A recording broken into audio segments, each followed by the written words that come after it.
Pour connaître le trajet des aliments à l'intérieur de l'organisme, nous allons utiliser un lapin.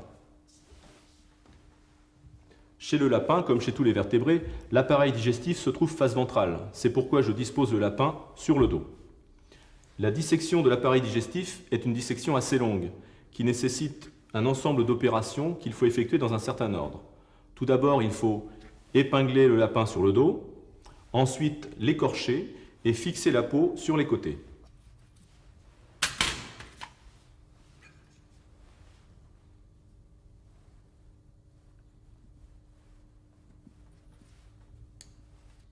La sonde cannelée est très utile pour passer sous la peau et guider les ciseaux.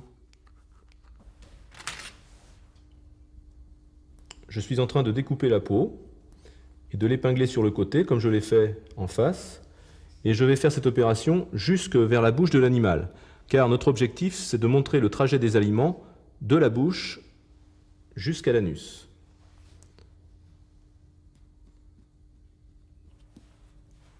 À ce stade, on ne voit pas encore les organes en place.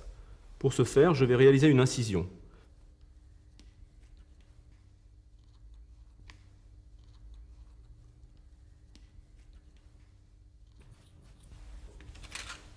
Donc là, on retrouve la sonde cannelée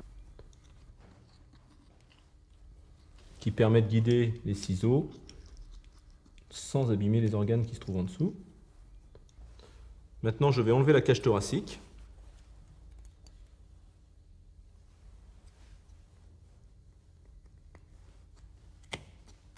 On entend le bruit des côtes sectionnées. Vous retrouvez le diaphragme. J'enlève donc la cage thoracique. Il me faut maintenant dégager, ôter les poumons, le cœur.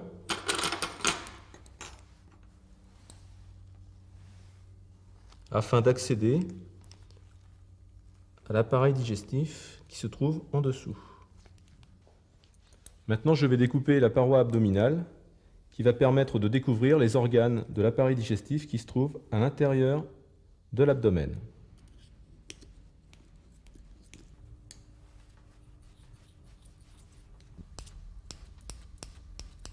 On découvre donc tous ces organes qui se trouvent à l'intérieur de l'abdomen. Maintenant, je vais épingler la paroi abdominale.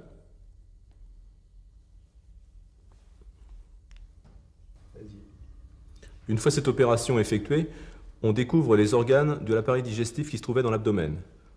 Tout là-haut, le foie, l'estomac, l'intestin grêle, le gros intestin. Quand on soulève le foie,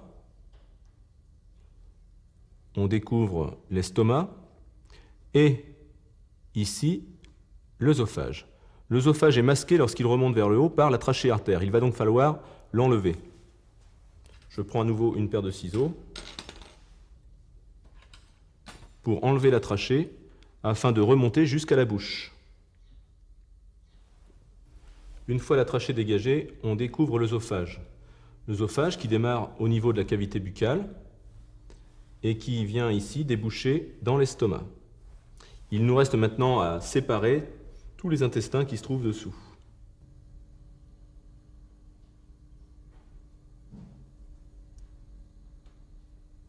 Une fois la dissection terminée, nous allons pouvoir étudier le trajet des aliments à l'intérieur du tube digestif.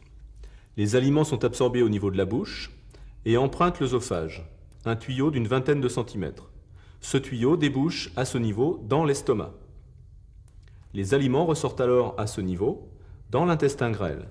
Un long tuyau, les aliments poursuivent leur trajet et passent ensuite dans le gros intestin. Les déchets sont finalement rejetés par l'anus, à l'extrémité de l'intestin. Entre l'intestin grêle et le gros intestin se trouve un diverticule, qui est en fait un cul-de-sac. Les aliments y sont stockés et peuvent en ressortir. Sur les côtés du tube digestif se trouvent des glandes qui vont rejeter leurs produits à l'intérieur. Ici, une glande salivaire. Un peu plus loin, le foie, qui va rejeter également ses produits par l'intermédiaire de fins canaux au début de l'intestin grêle.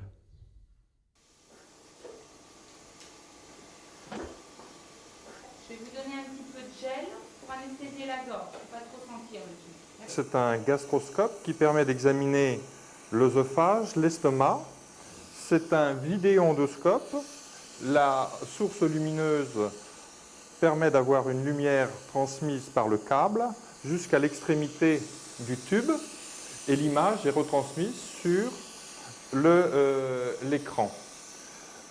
L'appareil a plusieurs manettes qui permettent de bouger l'extrémité du tube et de s'orienter dans l'estomac, à gauche, à droite, en haut, en bas. Alors, on va demander au patient d'avaler le tube tout doucement et on suit donc l'image sur l'écran télé. Voilà, avaler doucement, avaler, très bien. Voilà, on voit la trachée en avant et on va passer derrière dans l'œsophage. Voilà, on est dans l'œsophage, on voit les contractions qui sont normales, la muqueuse est de couleur normale.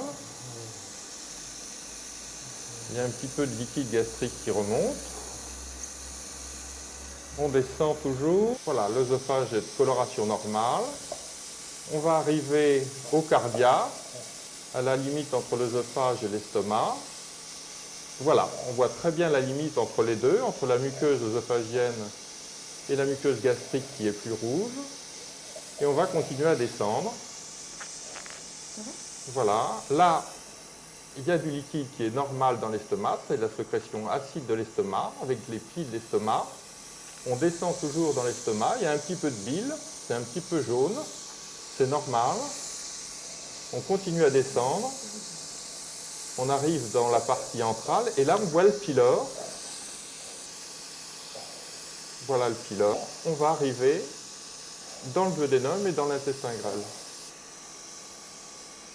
On descend dans le duodénum. Voilà, on est très loin là. Voilà la coloration normale. Il y a quelques bulles, il y a un petit peu de bile dans le duodénum, c'est normal.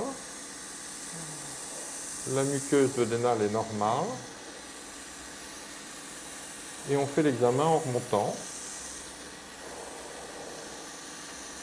Voilà l'endroit où la bile arrive dans le duodénum. Voilà, et on va ressortir, l'examen est presque fini. Voilà, on sort de l'estomac et on arrive à nouveau dans l'œsophage.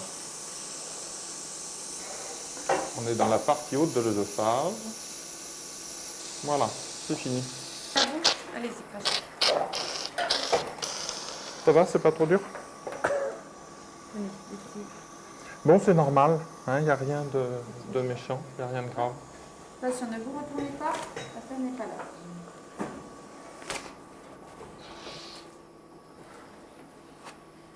Voilà.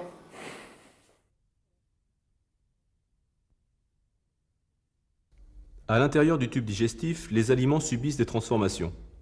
Pour mettre en évidence ces transformations, je vais prélever des aliments en 3 endroits différents du tube digestif.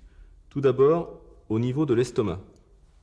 Je dépose le contenu stomacal à l'intérieur de cette première soucoupe. Ensuite, je vais prélever les aliments au niveau de l'intestin grêle. Et pour terminer, au niveau du gros intestin. Nous allons vous présenter ces 3 soucoupes. Dans l'estomac, les aliments ont l'aspect d'une bouillie épaisse, à l'intérieur de laquelle on arrive à reconnaître certains éléments. Dans l'intestin grêle, les aliments sont maintenant sous forme de bouillie liquide, avec des éléments difficilement identifiables. Pour terminer, au niveau du gros intestin, ce sont maintenant des crottes consistantes et modelées. Observez bien attentivement cette région de l'intestin grêle. D'après les 3 observations précédentes, sous quelle forme les aliments quittent-ils le tube digestif et à quel niveau? À ce niveau, vous observez de nombreux vaisseaux sanguins qui partent de l'intestin grêle. Les aliments digérés vont quitter l'intestin grêle et passer dans le sang, qui va ensuite les distribuer dans tout l'organisme.